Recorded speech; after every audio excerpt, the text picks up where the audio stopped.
Fala, galera! Tranquilo? Eu espero que sim. Vamos hoje começar a ver as civilizações antigas. Muito interessante, a gente tem muitas informações, são muitas civilizações. Hoje a gente começa a ver o tal do Egito Antigo. O Egito Antigo. Galera, essa é apenas a aula de introdução. Então, é uma aula mais lenta, é uma aula mais calma, que não vai exigir muito de vocês. Mas, mesmo assim, ainda é uma aula que tem muitas informações. Para quem não me conhece, sou o professor Edvardo Zaranza. Vamos para mais uma aulinha de história. Eu começo aí mostrando várias imagens que representam aí o tal do Egito Antigo. Temos a imagem aí que representa a figura do faraó, vocês vão entender quem é esses faraós, quem são, né, no caso, sarcófago. Temos aqui uma imagem de uma pirâmide também. Quando você fala em Egito, vem logo essa imagem da pirâmide. Temos aí o processo de mumificação, que vocês vão conseguir entender o que é esse processo durante as nossas aulas. Tranquilo? Então, vamos lá. E aí, professor, o que é que eu tenho que saber para essa parte introdutória?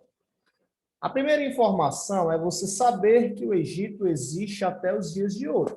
Então, se você olhar no mapa, ainda tem lá o Egito. Professor, então nós vamos estudar o Egito hoje? Não. Por isso que o capítulo se chama o Egito Antigo. Por quê? Porque o contexto que vamos estudar é a tal da Idade Antiga. É a primeira idade da história. Lembra? Tudo que vem antes da escrita, pré-história, tudo que vem depois da escrita, história. Aí a história é dividida em 4 idades: idade antiga, idade média, idade moderna, idade contemporânea. Estamos aí na primeira idade da história, a tal da Idade Antiga. Então, vamos estudar o Egito lá da Idade Antiga. Tranquilo? E aí, o local? Muitos não sabem, mas o Egito, pessoal, está na África. Mais precisamente no Nordeste africano. Então, o Egito está localizado no continente africano, mais precisamente no chamado Nordeste da África. Professor, isso tem algum problema? Tem. Qual é o problema? A África, principalmente ali o Nordeste africano, é marcada por desertos. É uma região cheia de desertos. Aí tem uma imagem que mostra isso. Vamos lá, deixa eu só colocar a imagem. Temos aí uma imagem que representa o Egito Antigo. Está aí, ó. Olha o deserto da Líbia. Além do deserto da Líbia, se você for olhar, ainda tem o deserto do Saara.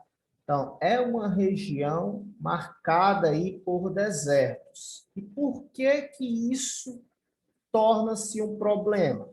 O motivo do deserto ser um problema é justamente a fertilidade. Naquela época, para uma população conseguir sobreviver em um local, ela precisava produzir o seu alimento, ou seja, desenvolver a agricultura. Para conseguir desenvolver a agricultura, eu tenho que ter fertilidade, o solo tem que ser bom. O solo sendo bom, o solo tendo fertilidade, eu consigo desenvolver a agricultura.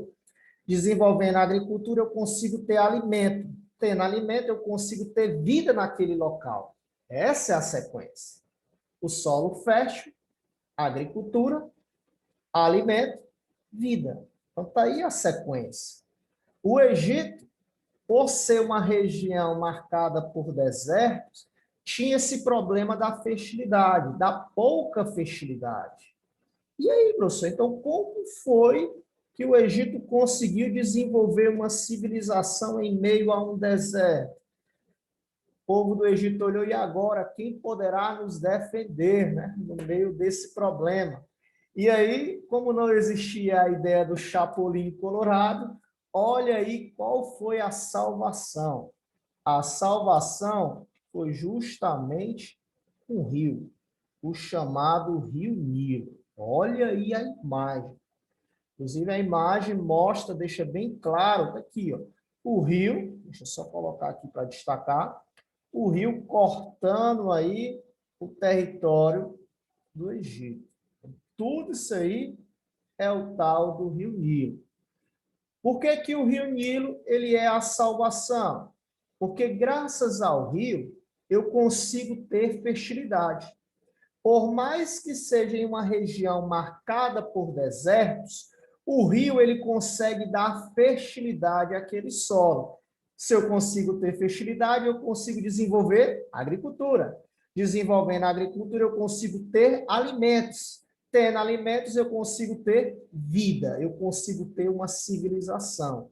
Essa civilização é justamente o Egito Antigo. Por isso que o historiador Heródoto, ele disse uma frase que ficou famosa aí nos livros de história. O Egito é um presente do Nilo. Já vi também a expressão o Egito é uma dádiva do Nilo. É a mesma coisa. Pode vir aí em prova um presente ou uma dádiva. Quer dizer a mesma coisa. E aí? Por que que o Heródoto disse isso? Porque é graças ao rio Nilo eu consigo ter vida, eu consigo ter civilização naquela região que chamamos de Egito Antigo. Tranquilo? Conseguiram entender? Moleza, né? Facinho. Então, vamos passar. Dá o play aí. Stop. Calma. Stop. Copia. Só depois é que você passa o próximo slide. Vou limpar aqui e vou continuar.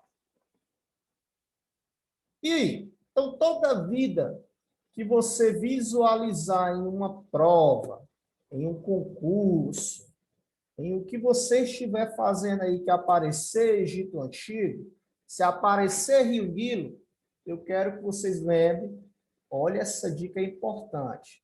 Aparecer o Rio Nilo, eu quero que você lembre da palavra fertilidade. Tranquilo? E o Rio Nilo em prova, fertilidade. O que que acontece? No início, o Egito Antigo, ele vai ser dividido. Aí tem uma imagem, um mapa que mostra o Egito Antigo logo no início. E aí havia a divisão do Egito em duas partes. Existia o Baixo e o Alto Egito. Eu já coloquei isso nas minhas provas para confundir o aluno. Eu pedi para o aluno identificar onde estava o Baixo, aonde estava o Alto Egito. E aí muitos alunos trocam, porque a ideia é, em cima é o Alto, embaixo deve ser o Baixo Egito. E não é assim. Na classificação aí da divisão do Egito Antigo, a parte de cima é a parte que menos se desenvolveu. Por isso eles vão chamar de Baixo Egito. A parte de cima é o que menos se desenvolve, então era chamado de Baixo Egito. Já a parte de baixo foi a que mais se desenvolveu, então eles chamaram de Alto Egito. Então, cuidado para não cair nessas pegadinhas. O Egito, no início, é dividido em Baixo Egito, Alto Egito. O baixo está lá na parte de cima do mapa, foi a parte que menos se desenvolveu, e o Alto Egito está na parte baixa do mapa, que foi a parte do Egito que mais se desenvolveu. Tranquilo? Beleza, né? E aí, o grande nome no início aí da história do Egito Antigo é um cara chamado Menés. Menés, ele é o expoente, ele é o principal nome no início da história do Egito Antigo. Quem era Menés? Menés, ele era o líder do Alto Egito. Menés, ele governava aí o Alto Egito. Ou seja, Menes, ele mandava nessa parte aqui do Egito. E o que é que acontece? Menes, ele queria mais poder. Ele queria ser mais forte. Ele queria poder mandar mais. Aí ele pensa, e agora? O que é que eu faço? Se eu quero ter mais poder, se eu quero mandar mais, ele vai tocar o pancadão. Uva me invadir e uva me invadir. Então, Menes, ele vai invadir o Baixo Egito. Ele toca aí esse pancadão de uva me invadir, uva me invadir. Então, Menes, com o seu exército, ele vai invadir o Baixo Egito. E logo depois tocou um outro sucesso. Tá dominado, tá tudo dominado. Menes invadiu e dominou o Baixo Egito. Quando isso acontece, temos aí a palavra-chave. Qual é a palavra-chave? Unificação. Professor, o que é isso? Unificação é unir. Menes, ele conseguiu acabar com essa divisão de Baixo Egito e Alto Egito. A partir de agora, temos apenas Egito. Acabou essa história de divisão. Então, ele vai conseguir unir o Egito. Com ele, acaba essa história de Baixo e Alto Egito. E começa aí o que chamamos apenas de Egito. Assim, né? Então, Menes, ele é o cara porque ele consegue aí unificar, acabar com essa história de Baixo e Alto Egito.